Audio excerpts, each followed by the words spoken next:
આપ સર્વને પ્રભુ ઈસુના નામમાં પ્રેમી સલામ. બોલો સલામ, હાલેલુયા. આજે આપણે એક એવા સુંદર સંદેશમાં જવાના છે કે જે તમારા અને મારા માટે અત્યંત મહત્વનું છે. આજનો જે સંદેશનું જે શીર્ષક છે ને તે આ છે, ઓ પ્રભુ. બધા બોલો, ઓ પ્રભુ. દરેક વ્યક્તિ બોલો, ઓ પ્રભુ. અને આ નાનકડા શબ્દો પર આજનો સંદેશ આપણે શીખવાના છે કે ઓ પ્રભુ. અને આ શબ્દમાં બે મહત્વના શબ્દો છે. પહેલો શબ્દ છે ઓ અને બીજો શબ્દ છે પ્રભુ. અને આ શબ્દ પર આજે આપણે માથી લખેલી સુવાર્તામાંથી તમામ વચનો જોઈશું. ફક્ત એક વચન છે તે આપણે જોઈશું યર્મિયાના પુસ્તકમાંથી. બાકીના બધા જ સંદેશના વચનો માથી લખેલી સુવાર્તામાંથી જોઈશું. પણ આજનો સંદેશ તમને ને મને રડાવી દેશે, તમને ને મને હચમચાવી દેશે, તમને ને મને અંદરથી હિંમત પણ આપશે, પ્રોત્સાહન પણ આપશે, તમને ને મને એક બાંહેધરી પણ આપશે. અને આજના સંદેશને સમજવા માટે આપણે પહેલાં બે શબ્દોના આછકલા અર્થને સમજવાનો પ્રયાસ કરીએ. પહેલા શબ્દ છે ઓ અને બીજો શબ્દ છે પ્રભુ. ઓ શબ્દ જે છે એ એક પ્રકારનું સંબોધન યા ઉદ્બોધન છે. એક પ્રકારનું સંબોધન અથવા ઉદ્બોધન છે. અને ઓ શબ્દ બે રીતે વાપરવામાં આવે છે. ઓ શબ્દને બે રીતે વાપરવામાં આવે છે, હકારાત્મક રીતે અને નકારાત્મક રીતે, પોઝિટિવલી અને નેગેટિવલી. ઓ શબ્દને ઇસ્તેમાલ કરવામાં આવે છે. અને આ ઓ શબ્દ એ કોઈકને પોકારીએ છીએ, આપણે કોઈકને બોલાવીએ છીએ, યા કોઈને સાથે વાતચીત કરવાની શરૂઆત જ્યારે આપણે કરીએ છીએ, અથવા તો કોઈને આપણા તરફ ધ્યાન કેન્દ્રિત કરવા માટે ઓ શબ્દનો આપણે ઇસ્તેમાલ કરીએ છીએ. ઓ શબ્દ જ્યારે આપણે વાપરીએ છીએ ત્યારે આપણે કોઈકને કહીએ છીએ કે ભાઈ મારા તરફ ધ્યાન આપ, યા તો મારી વાત સાંભળ. એટલે કે આપણે કોઈકને આપણા તરફ ધ્યાન કેન્દ્રિત કરવા માટે પ્રોત્સાહન આપીએ છીએ, અથવા તો આપણે મદદને માટે પણ પોકારીએ છીએ. જે હોય તે પણ આપણે ઓ શબ્દ દ્વારા અન્ય વ્યક્તિની સાથે સંબંધ સ્થાપિત કરવાનો પ્રયાસ કરીએ છીએ, એની સાથે વાતચીત કરવાનો, એની સાથે આગળ વધવાનો આપણે પ્રયાસ કરીએ છીએ. પણ ઓ શબ્દ બે ભાવથી પ્રગટ બોલવામાં આવે છે, પોઝિટિવ અને નેગેટિવ, હકારાત્મક અને નકારાત્મક. પહેલાં આપણે હકારાત્મકતાથી શરૂઆત કરીએ. અને હકારાત્મક શબ્દની અંદર આપણે એમ કહીએ છીએ ને કે ઓ મિત્ર, ત્યારે આપણે બધાને ભૂલીને એક મિત્રને પોકારીએ છીએ. ત્યારે આપણને મિત્રની જરૂર પડે છે. જ્યારે આપણે દુઃખમાં, તકલીફમાં, વિપત્તિમાં અને સમસ્યામાં છે, ત્યારે આપણને એક એવા મિત્રની જરૂર પડે છે કે જેને કે ઓ મિત્ર મને મદદ કર, યા ઓ મિત્ર આ બાજુ જો, યા ઓ મિત્ર ચાલ મારી સાથે. તો આપણે જ્યારે હકારાત્મક ભાવનાત્મક રીતે ઓ શબ્દનો વપરાશ કરીએ છીએ ત્યારે એ વ્યક્તિની સાથેના જે સંબંધો છે એ પણ એક જ શબ્દમાં પ્રદર્શિત થાય છે કે આપણો મિત્ર છે, અથવા તો એની સાથે આપણા નિકટના સંબંધો છે, યા તો સગો છે, ભાઈ છે, બહેન છે, પત્ની છે, પતિ છે, બાળકો છે, યા કોઈ પણ આપણા અંગત સંબંધો પહેલાં હકારાત્મક ઓ શબ્દમાં આપણને જોવા મળે છે. એટલે ઓ ભાઈ અહીં આવ, તો આપણે ભાઈનો સાથેનો સંબંધને બતાવીએ છીએ. ઓ બેન અહીં આવ, તો આપણે બેનની સાથેના સંબંધોને પ્રદર્શિત કરીએ છીએ. અને આપણે જ્યારે કોઈક માને કહીએ કે ઓ માં મને ખાવાનું આપ, ત્યારે આપણે માની સાથેના સંબંધમાં સ્થાપીએ. મતલબ ઓ એ પોઝિટિવલી બહુ જ સરસ અને હકારાત્મક શબ્દ છે. અને ઓ દ્વારા આપણે આપણા સગા સંબંધી યા મિત્ર યા કોઈ પણ જેની સાથે આપણા સારા સંબંધો છે એની સાથે આપણે ઓ શબ્દ દ્વારા આપણે વાતચીત કરીએ છીએ. અને ઓ શબ્દમાં હજી એક શબ્દ ઉમેરાય છે, અને એ શબ્દ છે ઓહ. ઓહ જ્યારે હ ઉમેરાઈ જાય છે ત્યારે આપણો ઓ શબ્દમાં દર્દ છલકાય છે. દાખલા તરીકે મને અચાનક કંઈક પગમાં કાંટો વાગી જાય તો સ્વાભાવિક રીતે મારા મોંમાંથી શબ્દ નીકળે ઓહ. તો એ ઓમાં હ જ્યારે ઉમેરાય છે ત્યારે આપણું દર્દ છલકાય છે. જ્યારે ફક્ત ઓ શબ્દ વાપરીએ છીએ ત્યારે કોઈની સાથે આપણા સંબંધની વાત ચાલે છે, પણ ત્યાં ઓની અંદર હ શબ્દો ઇસ્તેમાલ કરીએ છીએ ત્યારે એમાં આપણું દુઃખ છલકાય છે, આપણું વેદના છલકાય છે, આપણી તકલીફો છલકાય છે. આપણને જે સમસ્યાઓનો સામનો આપણે કરી રહ્યા છે એ આપણને ત્યાં સમજાય છે, અથવા તો એનો અર્થ આપણને ખબર પડે છે, અથવા તો એની અનુભૂતિ આપણને થઈ ઓહ બોલીએ છીએ. અને આજે જીવનમાં આ બે શબ્દો બહુ મહત્ત્વના કામ કરે છે, ઓ અને ઓહ. બોલો, ઓ અને ઓહ. ઓ શબ્દ દ્વારા તમે કોઈની સાથે સંબંધ સ્થાપિત કરો છો, અને ઓહ શબ્દ દ્વારા તમારા વ્યક્તિગત દુઃખ અને પીડાના અનુભવોને તમે કરો છો. આ બંને શબ્દોને આપણે સમજવાનો પ્રયત્ન કરી રહ્યા છે. આપણે એમાં મહત્વના ઓ શબ્દને સમજીએ છીએ. હવે ઓ શબ્દની નકારાત્મકતા વિશે જોઈએ. ઓ શબ્દ જેટલું તમે પોઝિટિવલી કોઈની સાથે વાતચીત કરો છો, કોઈની સાથે સંબંધ સ્થાપિત કરો છો, કોઈને બોલાવો છો, કોઈને મદદ માટે પુકારો છો, એટલો જ ઓ શબ્દની અંદર બીજા અર્થમાં એને જોઈએ નકારાત્મક રીતે, ત્યારે ઓ શબ્દ તમે કોઈ વ્યક્તિને તુચ્છકાર અથવા તો નકાર અથવા તો એને કાંઈ માન ન આપવા જેવી બાબતોમાં પણ ઓ બોલીએ છે. દાખલા તરીકે આપણી આગળ એક છોકરો જતો હોય યા તો આપણે આસપાસ એક છોકરો હોય તો છોકરા પાણી લઈ આવ, તો એ ભાવમાં ઓ શબ્દ છે પણ ભાવનાત્મક રીતે આપણે એને મતલબ આપણા કરતાં નાનો ગણીએ છીએ. એની અંદર એટલો કંઈ સન્માન નથી. પહેલો જે ઓ શબ્દ જોયો એની અંદર સન્માન છે. ઓ મિત્ર, ઓ ભાઈ, ઓ બેન, ઓ માં વગેરે વગેરે. ઓ પ્રભુ આપણે પછી જોઈશું. પણ પહેલાં આપણે સંસારિક શબ્દોને જોઈએ તો આપણા સંબંધો કોઈની સાથે સારા હોય ત્યારે આપણે ઓ શબ્દ દ્વારા એને સન્માન આપીએ છીએ. પરંતુ બીજા અર્થમાં, નકારાત્મક અર્થમાં, કોઈ વેટરને કે ઓ વેટર અહીંયા આવ, જરા આ ખાવાનું પીરસ, તો આટલું લઈ આવ, રોટલી લઈ આવ, શાક લઈ આવ, ત્યારે જ્યારે આપણે એ ઓ શબ્દ વાપરીએ છીએ ને ત્યારે આપણા ભાવની અંદર થોડી એ વ્યક્તિ માટે સન્માનની ભાવના ઓછી હોય છે. એટલે કે કોઈક નાના વ્યક્તિને યા સમકક્ષ વ્યક્તિને યા તો આપણી કરતાં બહુ જ નિમ્ન કોટીના વ્યક્તિને જ્યારે આપણે બોલાવીએ છીએ ત્યારે આપણે એને નામથી નથી બોલાવતા, એને ઓથી બોલાવે છે. એમાં એટલું કાંઈ હકારાત્મકતા નથી, થોડીક નકારાત્મક, યા તો ઘણી બધી નકારાત્મકતા હોય છે. દાખલા તરીકે કોઈને આપણે નિંદા કરતા હોઈએ, ઓ બેકાર માણસ છે, તું તો આવો છે, ત્યારે આપણે એને ઓ શબ્દથી ઉદ્બોધન તો કરીએ છીએ, સંબોધન તો કરીએ છીએ, પરંતુ એ ઓ શબ્દમાં એ સામેના વ્યક્તિ માટે સન્માન નથી. આજે જીવનની અંદર તમારા અને અમારા જીવનમાં આપણે જીવન તો જીવી રહ્યા છે, પરંતુ બહુ ધ્યાનથી આજના સંદેશને આપણે સાંભળવાના છે. અને ઓ શબ્દ માટે તમે ઈશ્વરની સાથે કેવા વાર્તાલાપ કરો છો? ઓમાં તમારો હકારાત્મક ભાવ છે યા ઓમાં તમારો નકારાત્મક ભાવ છે? આજના સંદેશમાં તમારે અને મારે શીખવાનું છે. સૌથી પહેલાં આપણે યર્મિયાનું પુસ્તક તેનો 1 અધ્યાય અને 6 વચનને વાંચીએ. ત્યાં લખ્યું છે આ પ્રમાણે: ત્યારે મેં કહ્યું, ઓ પ્રભુ યહોવા, મને તો બોલતા આવડતું નથી, કારણ કે હું હજી બાળક છું. આ ઓ શબ્દના અર્થઘટનને આધ્યાત્મિક રીતે સમજવા માટે હું અને તમે હજી બાળક છે. એક બાળક તરીકે, નિર્બુદ્ધ તરીકે, નાદાન બાળક તરીકે આપણને આધ્યાત્મિકતા વિશે કાંઈ જ ખબર નથી. આપણને આધ્યાત્મિકતામાં બહુ જ આપણે નબળા છે. અને એટલા માટે પહેલું જ જે વચન છે મારીને તમારી નબળાઈને રિપ્રેઝન્ટ કરે છે. અને યર્મિયા પ્રબોધક હોવા છતાં પ્રભુની આગળ કહે છે, ઓ પ્રભુ યહોવા, મને તો બોલતા આવડતું નથી, કારણ કે હું હજી બાળક છું. આજે આ ભાવની સાથે તમારે અહીંયા બેસવાનું છે. બધા બોલો હાલેલુયા. આ ભાવની સાથે તમારે આ સંદેશ સાંભળવાનો છે, ચાહે તમે ઓફલાઈન સાંભળતા હો, ચાહે તમે ઓનલાઈન સાંભળતા હો. પરંતુ આ વચનથી એટલા માટે હું શરૂઆત કરું છું કે એક બાળક તરીકે, એક નાદાન અને નિર્બુદ્ધ વ્યક્તિ તરીકે આજના સંદેશને તમારે સમજવાની કોશિશમાં લાગવાનું છે, કેમ કે હું અને તમે આધ્યાત્મિક રીતે બહુ જ નબળા અને બહુ નાદાન છે. અને એટલા માટે યર્મિયા પ્રબોધક જેવો પ્રબોધક એવું કહેતો હોય કે પ્રભુ યહોવા, મને તો બોલતા આવડતું નથી, કારણ કે હું હજી બાળક છું. તો એ તમારા અને મારા માટે પ્રોત્સાહનદાયક વચન છે કે હા, હજી હું અને તમે બાળક છે ને મારે ને તમારે પરમેશ્વર વિશે વધારે જાણવાની જરૂર છે, પરમેશ્વરને પોકારવા વિશે વધારે જાણવાની જરૂર છે. કેમ કે આપણા જીવનમાં 2 શબ્દો મહત્વની ભૂમિકા ભજવે છે. એક છે ઓ અને બીજું છે ઓહ. એટલે કે એક તરફ આપણે કોઈની સાથે સંબંધ સ્થાપિત કરવાનો પ્રયત્ન કરીએ છીએ, લોકો સાથે મેળ મિલાપથી રહેવાની કોશિશ કરીએ છીએ, આપણા પરિવારની સાથે પત્ની, બાળકો, કુટુંબ, માતા પિતા, સાસુ સસરા અને અલગ અલગ રિશ્તાઓ આપણે નિભાવવાની કોશિશ કરીએ છીએ, મિત્ર સાથે નિભાવવાની કોશિશ કરીએ છીએ. તો સિક્કાની બીજી બાજુ આપણા જીવનમાં ઓહ છે, એટલે કે દુઃખ છે. બંનેનું બેલેન્સ કરતાં કરતાં આપણે આપણું જીવન જીવી રહ્યા છે. પહેલો શબ્દ છે ઓ. એના દ્વારા આપણે લોકોની સાથે સારા અથવા નરસા સંબંધો આપણા છે. આપણા જીવનમાં, વ્યક્તિગત જીવનમાં કોઈકની સાથે આપણા સારા સંબંધો છે અને કોઈકની સાથે બરાબર સંબંધો નથી, યા તો નકારાત્મક સંબંધ છે. પરંતુ સાથે સાથે બીજી પડખે જોઈએ તો આપણા જીવનમાં શું છે?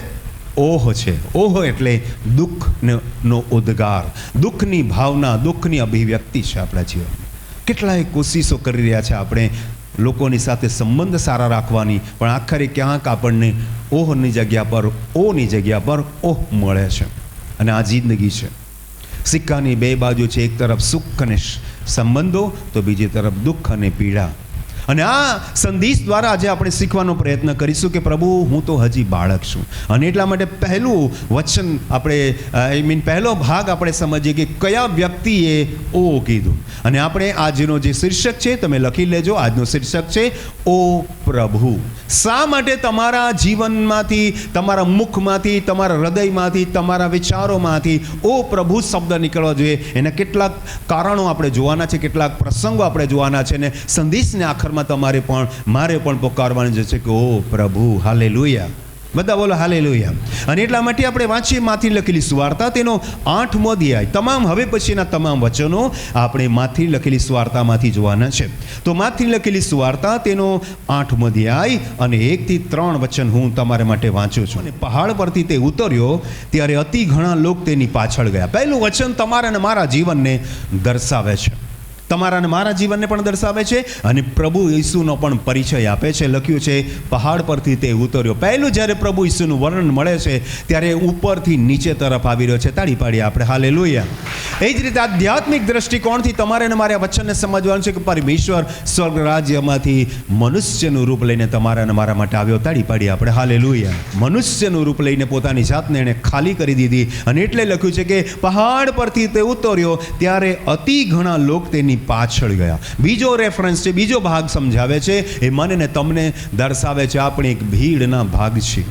આપણે બધા જ કોઈ એક ધર્મના અનુયાયી છે, કોઈ દેશના નાગરિક છે, યા કોઈ સમાજથી આપણે ઓળખાઈએ છીએ, યા તો આપણે કોઈ ધર્મથી ઓળખાઈએ છીએ, યા તો કોઈ જાતિગત રીતે આપણે ઓળખાઈએ છીએ, યા તો કોઈક રીતે આપણે ઓળખાઈએ છીએ. એ આપણી સમાજ છે, એ આપણી ભીડ છે, એ આપણા સમાજમાંથી આપણે આવે છે. આપણા કોઈ સમાજની પહેચાન લઈને જન્મીએ છીએ અને પહેચાન લઈને મરી જઈએ છીએ. પ્રભુ ઈસુ સ્વર્ગમાંથી નીચે આવ્યા એ વાત આપણને ઇન્ડિકેશન મળે છે કે પહાડ પરથી નીચે ઉતર્યા ત્યારે બીજા ભાગમાં લખ્યું છે અતિ ઘણા લોક તેની પાછળ ગયા. હું ને તમે એક ભીડના ભાગ છે. અલગ અલગ કોમ્યુનિટીમાંથી આપણે આવીએ છીએ. આ સંસારનું પહેલું ચિત્ર છે કે પ્રભુ ઈસુ દુનિયાના ઉદ્ધારને માટે સ્વર્ગમાંથી પૃથ્વી પર મનુષ્યનું રૂપ લઈને આવ્યા. તાળી પાડીએ આપણે હાલેલુયા. અને બીજી એટલી જ વાસ્તવિક વાત છે કે હું અને તમે કોઈ ભીડના ભાગ છે. આપણે કોઈક એક સમાજમાંથી, કોઈક એક ધર્મમાંથી, કોઈ જાતિમાંથી આવીએ છીએ અને આપણી સામાજિક પહેચાન છે. પણ આગળ જોઈએ અને જુઓ, એક કોળિયાએ આવીને તેને પગે લાગીને કહ્યું કે ઓ પ્રભુ. બધા બોલો ઓ પ્રભુ. બધા બોલો ઓ પ્રભુ. મારી સાથે બોલો ઓ પ્રભુ. હાલેલુયા. પણ તમે જુઓ અહીંયા એક બાબતમાં બહુ જ તફાવત જોવા મળે છે. 3 વ્યક્તિત્વ જોવા મળે છે.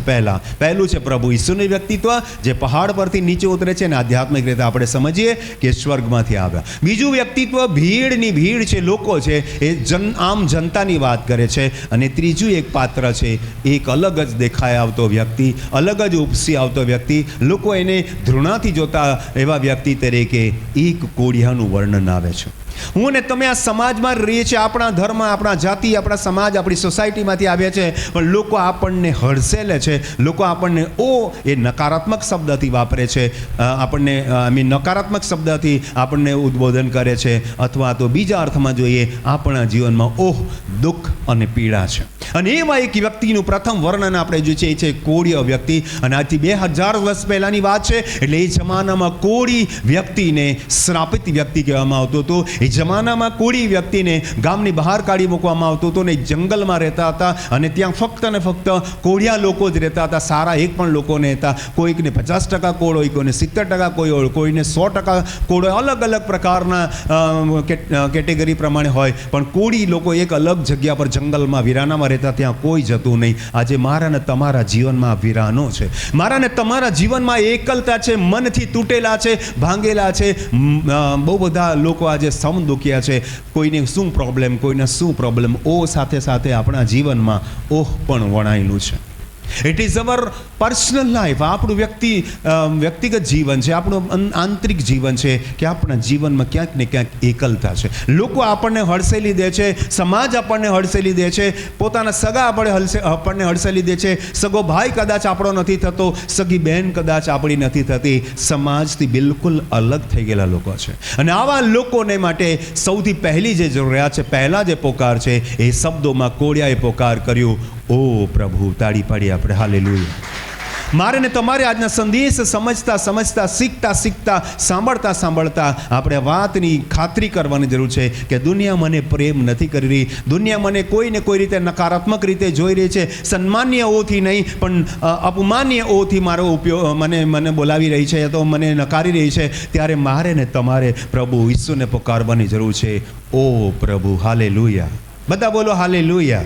ઓ પ્રભુ, આજે હું અને તમે જો આ કોડિયા જેવા વ્યક્તિ છે, એકદમ નિષ્ક્રિય વ્યક્તિ છે, એકદમ નકારાત્મક રીતે લોકો આપણને હડસેલી રહ્યા છે, ત્યારે આજે સવારે જ્યારે આપણે સંદેશ શીખી રહ્યા છે, આજે આ સમયે જ્યારે આપણે સંદેશ સાંભળી રહ્યા છે, તમારે અને મારે અંતકરણથી કહેવાની જરૂર છે, ઓ પ્રભુ, હાલેલુયા.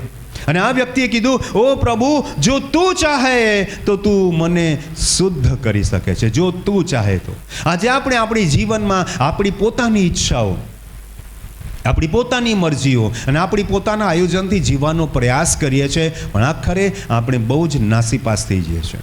અને આ વ્યક્તિ પોતાની મરજીથી જીવી નથી શકતો, અને સમાજે એને કીધેલું કે ભાઈ તું કોળી વ્યક્તિ છે, ગામમાં આવતો નહીં, સારા વ્યક્તિની સામે ઊભા નહીં રહેતો. અને એ જમાનામાં એવું હતું કે સાવરણની પાછળ એક એવું બાંધી દેવાનું ઝાડું કે જેને કારણે એ જ્યાંથી ચાલતો જાય ત્યાંના કોઈ જીવાણુ કીટાણુ ન પડે ને એ બધું ઢંકાતું જાય. એટલી હદે લોકો નફરત કરતા. કોળિયાને જોઈને લોકો કહેતા તો આ તો પાપી વ્યક્તિ છે. કોળ જે રોગ છે એ જમાનામાં શ્રાપિત રોગ કહેવાતો, પાપીઓને લાગેલો ઈશ્વરીય કોપનો રોગ કહેવાતો. લોકો એની અવગણના કરતા, કોઈ એને તરફ જોતું નહીં, કેમ કે એ જમાનાની સમજ પ્રમાણે એ વ્યક્તિ સૌથી પાપી વ્યક્તિ છે, ઈશ્વરથી સજા પામેલો વ્યક્તિ છે, શ્રાપિત વ્યક્તિ છે, સમાજથી બહિષ્કૃત વ્યક્તિ છે. અને હું અને તમે મારા અને તમારા જીવનમાં જ્યારે અંતકરણમાં ઝાંકીએ છીએ ને, તો દુનિયાની નજરમાં હું ને તમે પણ આવા જ છે, હડસેલાયેલા છે. કદાચ તમે સમાજથી હડસેલાયેલા નથી, તો આધ્યાત્મિક રીતે અમે ને હું પાપી વ્યક્તિ છે. મારા ને તમારા જીવનમાં પાપની અશુદ્ધતા કામ કરીએ છીએ. ધીરે ધીરે જેમ રોગ જે કોળનો જે રોગ છે ને, એ ધીરે ધીરે માણસનું નાક, કાન, આંગળા, પગના આંગળા બધું જે ઓગાળી દે છે ને, એક દિવસે શરીર કોહવાઈ જાય છે. એ જે હું ને તમે આ સુંદર શરીર લઈને જીવિત રહ્યા છે, આ સુંદર મજાનું રૂપાળું શરીર લઈને જીવિતો રહ્યા છે, તંદુરસ્ત શરીર લઈને જીવિતો રહ્યા છે, સારા કપડાં પહેરીને જીવિતો રહ્યા છે, પણ એક દિવસ આ શરીર ધૂળમાં સડી જવાનું છે. કાંઈ નથી રહેવાનું. આ જવાની કાંઈ રહેવાની નથી, આ જોશ કાંઈ રહેવાનું નથી, આ સુંદરતા કાંઈ રહેવાની નથી. એક દિવસે આ જે શરીર છે ને, એ હાડકાનું લોથો બની જશે અને હાડપિંજર બની જશે, ને એક દિવસે ધૂળમાંથી લીધેલું છે ને, ધૂળ ભેગું થઈ જવાનું. હું ને તમે આ કોળી વ્યક્તિની જેમ પુકાર કરવાની જરૂર છે કે ઓ પ્રભુ, હાલેલુયા. બોલો હાલેલુયા. આ કોળી વ્યક્તિને ખબર છે કે હવે મારું શરીર ધીરે ધીરે નીગળી રહ્યું છે. નીગળી એટલે સમજો છો ને, પીગળી રહ્યું છે. ધીરે ધીરે એ શરીર કુંઠિત થઈ રહ્યું છે, આંગળાઓ ખરી રહ્યા છે, નાક મારું બુઠું થઈ રહ્યું છે, કાન મારા બુઠા થઈ રહ્યા છે, શરીરમાં રોગ પ્રતિકારક શક્તિ ઘટી રહી છે. ધીરે ધીરે હું પીગળીને ઓગળી રહ્યો છું, નીગળી રહ્યો છું. હવે મારું અસ્તિત્વ મટી જવાનું છે. એ પહેલાં મારે પ્રભુ ઈસુને પુકારવાની જરૂર છે. એ જ રીતે વાલા ભાઈ બહેનો, તમારે ભલે ગમે તે ઉંમર હશે તમારી, 20 વર્ષ, 10 વર્ષ, 50 વર્ષ, 60 વર્ષ, 70 વર્ષ, પણ એક દિવસ તમારું શરીર, મારું શરીર ઓગળી જવાનું છે. જે શરીર પર તમને ગૌરવ છે, જે શરીરની સુંદરતા પર તમને ગર્વ છે ને, એ ઢળી જવાનું છે, કાંઈ રહેવાનું નથી. અને એટલે આજે મોકો છે કે તમારે ને મારે પ્રભુ ઈસુ અને એ કોડિયાની જેમ પુકારવાની જરૂર છે કે પ્રભુ, ઓ પ્રભુ, જો તું ચાહે તો તું મને શુદ્ધ કરી શકે છે. મારી તો કોઈ ઈચ્છા નથી પ્રભુ જીવનમાં આવી રહી. લોકોએ મને હડસેલી દીધો, મારું તો શરીર નીકળી રહ્યું છે, પણ તું જે કેવો છે કે જે પ્રભુ તારી ઈચ્છા પ્રમાણે મને બચાવી શકે છે. આજે મારે તમારે પોતાનું જીવન પ્રભુ ઈસુની ઈચ્છાને સ્વાધીન કરવાની જરૂર છે. તાળી પાડીએ આપણે હાલેલુયા. આપણે પહેલો મુદ્દો સમજી રહ્યા છીએ કે કોળી વ્યક્તિ જે સમાજથી બહિષ્કૃત છે, અને ભીડની ભીડ જ્યારે ઈસુની પાછળ જઈ રહી છે, એણે એ વાતનો સંકોચ નહીં કર્યું કે ભીડના લોકો શું કહેશે, પેલા જે મોટા પ્રબોધક છે એટલે કે પ્રભુ ઈસુ છે એ શું કહેશે. એણે કોઈ વાતની લગીરે ચિંતા નહીં કરી. એણે બૂમો પાડવાનું ચાલુ કર્યું કે ઓ પ્રભુ, જો તું ચાહે તો તું મને શુદ્ધ કરી શકે છે. ત્યારે તેણે હાથ લાંબો કર્યો. પ્રભુ ઈસુ તમારા તરફ હાથ લાંબો કરે છે. લોકો તો તમારા તરફ મોં ફેરવે છે, પણ પ્રભુ ઈસુ તમારા તરફ હાથ લંબાવે છે, તમને આશીર્વાદ આપે છે, તમને ચંગાઈ, શાંતિ ને સલામતી આપે છે. તાળી પાડીએ આપણે હાલેલુયા. ત્યારે તેણે હાથ લાંબો કર્યો અને તેને અડકીને કહ્યું, તાળી પાડીએ આપણે હાલેલુયા. ફક્ત એણે હાથ લાંબો નહીં કર્યો, પ્રભુ ઈસુએ હાથ લાંબો જ નહીં કર્યો, એને એકદમ કુંઠિત થઈ ગયેલું, એકદમ એમ તું ગળાઈ ગયેલું, એકદમ ગંધાતું શરીર, એકદમ અંગોપાંગોમાં બધી જ આદિ વ્યાધિ સમસ્યા હતી, એવા એકદમ માર અને એકદમ કમજોર શરીરને એણે પ્રભુ ઈસુએ અડક્યા. હાલેલુયા, બોલો હાલેલુયા. તમે ને હું હૃદયમાં બહુ તૂટેલા છે. We are disturb in our mind. આપણા મનમાં આપણે બહુ તૂટેલા છે, પણ એ ભંગિત હૃદયને પ્રભુ સ્પર્શી રહ્યા છે. બધા બોલો આમીન, બધા બોલો હાલેલુયા. કોઈ તમારા હૃદયની ભાવનાને જાણતું નથી, કોઈ તમારી સુધી લેતું નથી, કોઈ તમારી સંભાળ લેતું નથી. કેટલી ગૌરવની વાત છે, પ્રભુ ઈસુ તમારા હૃદયનો સ્પર્શ કરે છે. હાલેલુયા. અને એના શરીરને સ્પર્શ કરીને કહ્યું, તેણે હાથ લાંબો કર્યો અને તેને અડકીને કહ્યું, હું ચાહું છું. બોલો, કેટલું આજે તમને કોઈ ચાહતું નથી. નો બડી લવ્સ યુ. કોઈ પ્રેમ નથી કરતું. પ્રભુ કહે છે, I want to be heal you. હું તને સાજો કરવા માંગુ છું. મારી ચાહત છે, મારી ઈચ્છા છે. પ્રભુની ઈચ્છા છે કે તમે શારીરિક રીતે બચી જાઓ. પ્રભુની ઈચ્છા છે કે તમે માનસિક રીતે બચી જાઓ. પ્રભુની ઈચ્છા છે કે તમે આધ્યાત્મિક રીતે ઉદ્ધાર પામો. તાળી પાડીએ આપણે. હાલેલુયા. એક શબ્દ, કાંઈ વધારે શબ્દ નથી બોલ્યો એ વ્યક્તિ. ઓ રાજાઓના રાજા, ઓ પ્રભુઓના પ્રભુ, ઓ માલિક, ઓ આ એક નાનકડો શબ્દ કીધો, ઓ પ્રભુ. આજે બસ એક નાનકડા શબ્દથી તમે પ્રભુને પુકાર કરો, ઓ પ્રભુ, જો તું ચાહે તો મને આ પાપથી શુદ્ધ કરી શકે છે, જો તું ચાહે તો મને બુરા વિચારથી શુદ્ધ કરી શકે છે, જો તું ચાહે તો મારા શરીરને વ્યસનથી મુક્ત કરી શકે છે, જો તું ચાહે તો મને આ પાપ અને મૃત્યુમાંથી બચાવી શકે છે. તાળી પાડીએ આપણે. હાલેલુયા. આજે તમારી ચાહતને પ્રભુ એની ચાહત બનાવો, તમારી ઈચ્છાને પ્રભુ પોતાની ઈચ્છા બનાવવા માંગે છે. પ્રભુ ચાહે છે કે તમે શુદ્ધ થાવ શારીરિક રીતે. પ્રભુ ચાહે છે કે તમે માનસિક રીતે શુદ્ધ થાવ. પ્રભુ ચાહે છે કે તમે આધ્યાત્મિક રીતે શુદ્ધ થાવ. બધા બોલો આમીન. હાથ ઊંચા કરીને બધા બોલો આમીન. બધા બોલો હાલેલુયા. ત્યારે તેણે હાથ લાંબો કરીને તેને અડકીને કહ્યું, હું ચાહું છું તું શુદ્ધ થા. અને બાઇબલમાં વચન કેટલું સુંદર લખ્યું છે, અને તરત તે પોતાના કોઢથી શુદ્ધ થયો. તાળી પાડીએ આપણે. હાલેલુયા. ફક્ત કોઢથી શુદ્ધ નથી થયો. બરાબર જોજો, તમે બરાબર જોજો કે ફક્ત એ કોઢથી શુદ્ધ નથી થયો, શારીરિક રીતે શુદ્ધ થયો ને તો માનસિક રીતે બી શુદ્ધ. અરે વાહ, હું સારો થઈ ગયો. એના મનની અંદર એક નવો ઉન્માદ, એક નવી ખુશી આવી ગઈ. અને એટલું જ નહીં, જે સમાજ એને બહિષ્કૃત કરે, નીકળ ગામની બહાર, અહીંયા ગામમાં પ્રવેશ નહીં કરતો, એવા વ્યક્તિને ગામ લોકોએ પણ સ્વીકારે. તું સારો થઈ ગયો. કેટલી અદ્ભુત સાક્ષી બની ગઈ. આજે તમારા જીવનમાં પ્રભુ સાક્ષી બનાવવા માંગે છે, તમારા જીવનને બદલવા માંગે છે, તમારા વિચારોને બદલવા માંગે છે, તમારા શરીરની અંદર તાજગી આપવા માંગે છે, તમારા મનને હિંમત અને દિલાસો આપવા માંગે છે. તાળી પાડીએ આપણે. હાલેલુયા. લોકો તમારી પાસે દોડતા હશે, પેલા માણસને પૂછશે, અરે ભાઈ, તું તો કોઢથી ગ્રસિત હતો, કેટલા લાંબા સમયથી તું તો ગામમાં રહેતો નહોતો, એ ગામના જંગલમાં રહેતો હતો, કેવી રીતે સારો થયો? કે તે વ્યક્તિએ કીધું, પ્રભુ ઈસુને મેં ખાલી પોકાર કર્યો. ઓ પ્રભુ, જો તું ચાહે તો તું મને શુદ્ધ કરી શકે છે, અને હું સારો થઈ ગયો. એક કેટલી નાનકડો શબ્દ હતો, કેટલી મોટી સાક્ષી બની ગઈ. તાળી પાડીએ આપણે. હાલેલુયા. આજે મારે ને તમારે બહુ જ હૃદયથી, બહુ મનથી, બહુ વિશ્વાસથી પ્રભુને પોકાર કરવાની જરૂર છે. કયો પોકાર કરવાની જરૂર છે? ઓ પ્રભુ. બધા બોલો, ઓ પ્રભુ. આપણે પહેલો પોઈન્ટ જોયો. હવે આગલા પોઈન્ટમાં જઈએ. આપણે આગલી ઘટનાને જોઈએ કે કયા વ્યક્તિએ ઓ પ્રભુ કીધું. આપણે પહેલાં જોયું, ઓ પ્રભુ એક કોળિયા વ્યક્તિએ કીધું ને એ સારો થઈ ગયો અને સમાજમાં પાછો આવી ગયો.